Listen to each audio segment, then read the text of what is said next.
returning from the busy streets of Bucharest, Romania, once called Lido Palace during the interwar period. And it's not incredibly difficult to find out why. You can see pieces of French architecture scattered around the city pretty much everywhere.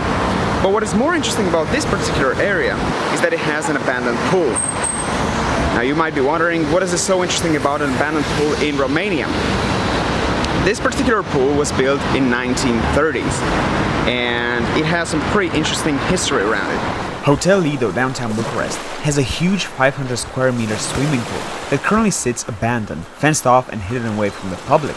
It was the first pool in Romania and probably Europe to have a wave machine back in the 1930s. I had a look around the streets to see if I can take a look at the pool from the outside.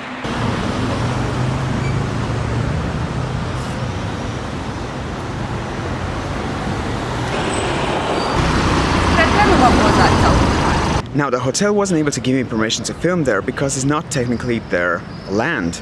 Somebody else owns the pool and the land around it, and they're so secretive about it. But whoever owns the pool doesn't own the airspace.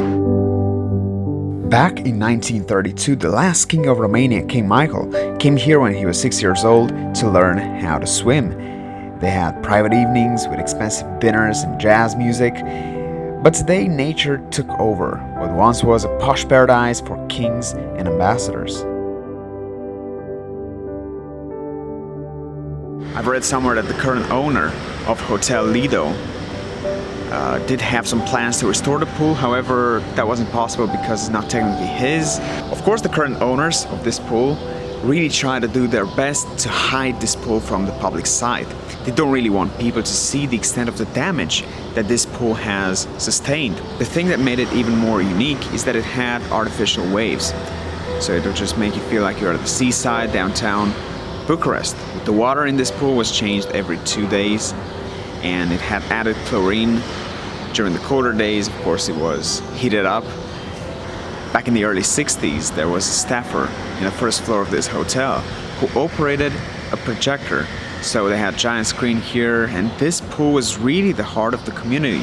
Jazz music, live music, bands playing around here, and think about the atmosphere and everyone gathering around having fun. It was actually such a busy place that people had to reserve a table, of course, in advance. They couldn't just turn up. There were lines to get into this pool, into this hotel. Back then it was called Palace of Lido. Thanks for joining me in this video. My aim is to bring you some places that you had no idea existed. And if you do like this content, please stick around, subscribe, like this video, and see you in the next one.